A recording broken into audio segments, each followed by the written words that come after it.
Alrighty, so welcome back to Gumardi's Coins and Banknotes, and today we have the earliest coins issued by the South African Republic, and these ones are dated 1892 to 1898, depending on the denomination. The silver ones they pretty much stopped issuing in 1897, and the bronze coin they stopped issuing 1898. This is the highest or the lowest value denomination they issued, the 1 penny.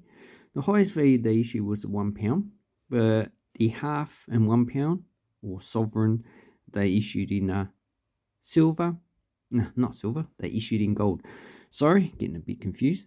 So those ones are in gold, like the UK sovereign coins.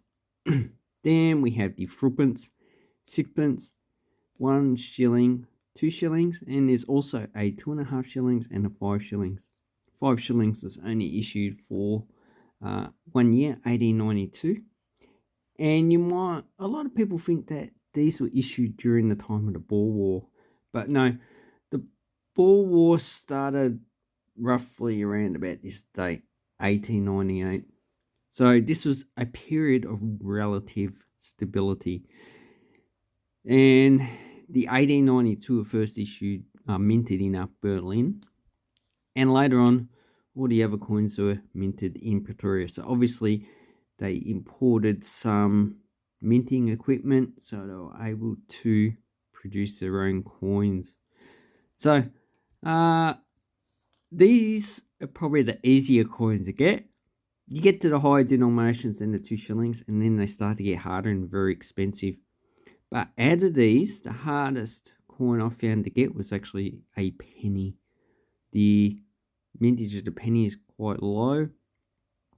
The 1 and 2 shillings seems to be the most common coin. The 1 shilling is probably the easiest to get. So, what is on these coins? Well, pretty much they have the coat of arms of the South African Republic. So we have a lion. This is supposed to be a man in traditional dress, but it's probably just a person in normal dress at the time. So there's no real such thing as traditional dress. It's just you take a time period, you take the clothing that they wear, and that's what some countries consider as traditional dress. And then we have a wagon. So this is Wikipedia. We have the coat of arms. So this is the flag. It's a wagon. There's a bird up the top. Looks like a overgrown chicken. Then we have the motto. Don't know what it means. And here we have an explanation of the information. And I have no idea. So what's this? I forget what Sinster means. What line contourne kuchan? What the hell does that mean? No idea. And national dress, reading the hat and bandolier. What the hell's a bandolier? See, a lot of these is in technical jargon that probably they just use for coat of arms and stuff like that. I know Sinster and Dexter they use for biology as well, but not many people really use it these days. Carry gun resting on the grouse in base, vert, or whatever. A Vortrekker wagon proper. So it's obviously a type of wagon. Not many people would know what type of wagon it is. Probably for housing. Looks like it actually has all their equipment in it. Now, whatever that is, again, anchor stable. So, anchor. That's how I know they're talking about the anchor, because it has anchor. And so, really, a lot of this I don't understand. Okay, so that's basically it. And this is the simplified coat of arms, which is on the penny and the 2 shillings. The rest of the coins, they just have, this looks like probably a plant from South Africa, which is a bit different than Europe, so I can't say it's an oak or olive or anything like that. But considering these were designed in Germany, it probably could be something like that. Okay, so here we have the mintage figures for the penny.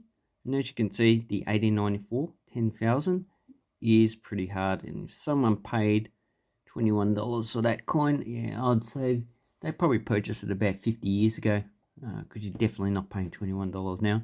You'll be lucky to pay $20 for one of these coins, which is the 1898, which is the one I have, which has 262,000 coins. And then you got the proof, which is, yeah, that's probably an old price. I would say it's probably double that these days. Okay, and the person on the obverse is a bearded bust of Johannes Paulus Kruger. And that South Africa has a gold coin called the Krugerrand, and it's named after this guy, so that's him. And he was a South African politician, military figure. Okay, then yeah, state president, South African Republic. So that's who he is. That's why he's portrayed on the coins. And as far as, and the designer is Otto Schutz. If you look at Otto Schutz, you can see he designed a lot of German coins as well.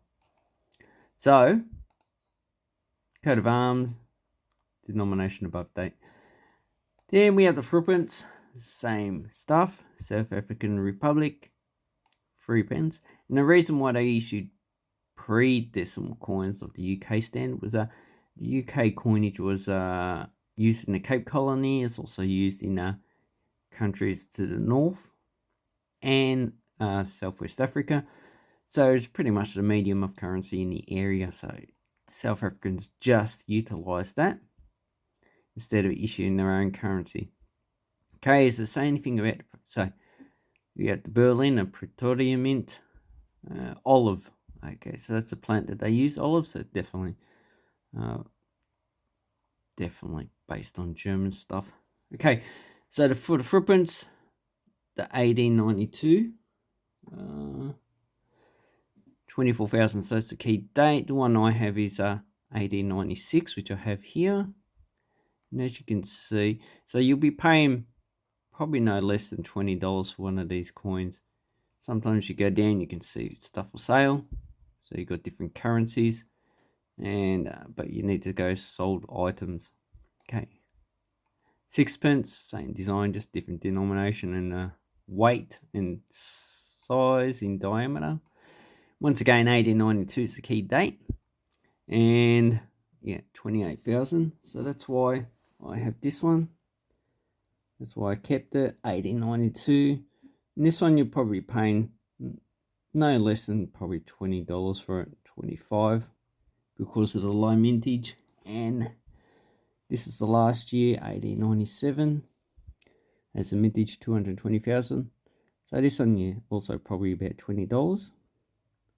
But no, I'm going to say this one $50 because of the low mintage. You can see the values are pretty much the same in here, but these are not time specific, so you're not too sure the actual time period that these were purchased in. These values could be 20, 30, 40 years old. Okay, then we've got the shilling, and the bullion value is pretty much $7.30. And as you can see, they're all pretty okay mint, so it shouldn't be too hard to get. They sell for a minimum of $10. Actually, bullion value, yeah, $10. And they seem to not be too hard to get, so you got some for sale, or different denominations. So these two are the easiest to get, so 1896, 1897. Then you got the 2 shillings, so 1892 is the scarcest. Then we got the last two, which obviously has a higher mintage. And if you go back to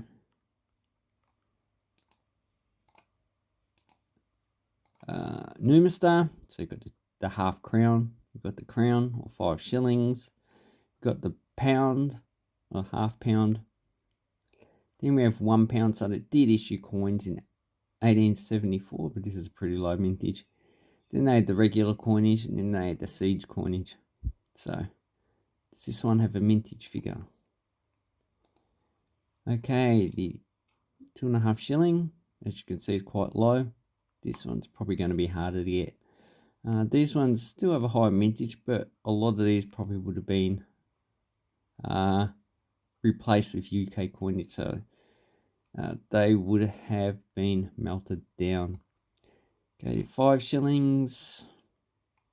As you can see, mintage is pretty low. It's going to be, yeah. So that's about 220 Australian dollars. You'll be paying a lot of money for that. Okay, the £1. Yeah, this is going to be very scarce. You probably can't find it on eBay. And as you can see, you'll be paying at least $10,000 for it. It's only 530, so it's even scarcer than the Australian 930 penny. So really, you're talking about values of Roman gold coins. Not Greek gold coins, because this one's get a hell of a lot more money. Okay, so you can see the full coat of arms is on the coins from 2.5 shillings and lower. Then the 1 penny and 2 shillings, you have the minimal coat of arms, and the rest of the coins don't have any coat of arms. So basically, this is a pretty expensive part of numismatics to get because of the history. Australia was involved in the Boer Wars, and this is a time period in which the British themselves first used concentration camps. So they don't have a good light. They're still around. You go to China and do something bad. But you have to be Chinese, go to North Korea, no. And you're a national, they'll put you in one. I wouldn't be surprised if Russia has it as well. And even the United States has it. What do they think of Guantanamo Bay is? That's, even though they're supposed to be terrorists, they've never been charged with anything. And that's the difference between a concentration camp and a prison. Concentration camp is for people who have not been charged with a crime, but are put there because of some other reason. A prison is where someone's gone there either wait trial or they've been convicted of a crime, which a lot of Republicans and Democrats in the US should probably be in. Okay, let's not talk about that. Hopefully that made some people angry. If it doesn't make you angry, there's something wrong. Okay, so yeah, that's basically it for these coins. So if I do get any more, I will be well, I'll make another video. But one of these coins I'm probably not going to keep because they're both high mintage. This one's the highest. That one had. So I need to go back to Numistar. See, this is okay. So where's okay? So this one had 353,480. This one had 147,500. But then this one's in higher condition. This one's probably in fine. Yeah, they're both in fine. I would say both fine condition. This is just a lower grade fine. And this is probably getting closer to very fine. So, let me know which coin I should actually keep. And these ones are going to keep.